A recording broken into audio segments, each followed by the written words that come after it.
Tidak ada yang aneh dari hari itu. Matahari tetap terbit, motor tetap lewat, dan jam dinding tetap berdetak. Yang berbeda hanya satu. Arga tidak keluar kamar. Sejak ayahnya meninggal, Arga belajar menyimpan semuanya sendiri.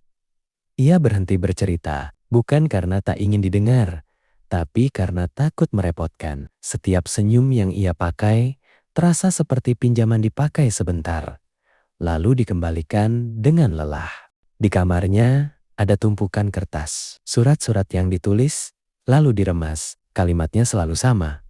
Aku capek, tapi kalimat itu tak pernah ia kirim. Ia merasa kalau diucapkan, orang akan menganggapnya lemah. Padahal yang ia rasakan adalah kelelahan yang tak punya nama. Ibunya mengira Arga baik-baik saja. Dia anak kuat, katanya pada tetangga. Adiknya mengira kakaknya hanya butuh waktu sendiri.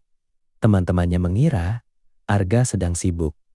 Semua mengira tidak ada yang benar-benar tahu. Malam itu, hujan turun pelan. Arga duduk memandangi jendela, mendengar detik jam. Seperti langkah kaki yang mendekat. Ia tidak ingin mati. Ia hanya ingin rasa sakitnya berhenti. Ia ingin tidur tanpa mimpi yang sama, bangun tanpa beban yang sama. Ia ingin dunia berhenti sebentar, memberinya waktu bernapas. Di meja belajarnya ada foto lama. Arga kecil sedang tertawa, digendong ayahnya. Ia menyentuh foto itu lama sekali. Maaf, bisiknya.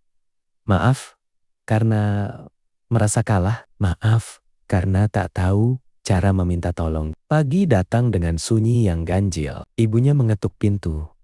Tidak ada jawaban. Pintu dibuka, dan waktu seolah berhenti. Tangis pecah. Bukan seperti di film tidak rapi. Tidak indah. Tangis yang merobek dada. Hari-hari setelahnya dipenuhi pertanyaan yang terlambat.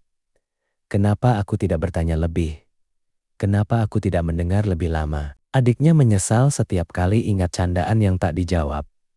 Ibunya menyalahkan dirinya sendiri di setiap sudut rumah. Kursi makan Arga kosong, tapi rasanya penuh-penuh oleh penyesalan. Beberapa minggu kemudian, ibunya menemukan satu surat yang belum diremas.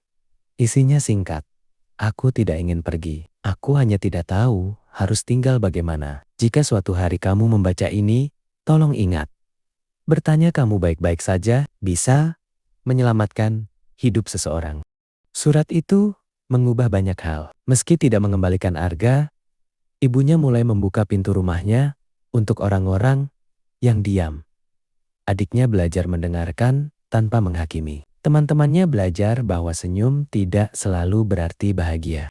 Cerita Arga tidak berakhir bahagia, tapi ceritanya menyelamatkan orang lain. Dan mungkin itulah cara Arga tetap hidup di setiap tangan yang berani meminta tolong. Di setiap telinga yang mau mendengar, di setiap hati yang memilih bertahan satu hari lagi. Jika kamu sedang lelah, ingat ini. Rasa sakitmu nyata. Dan kamu tidak sendirian.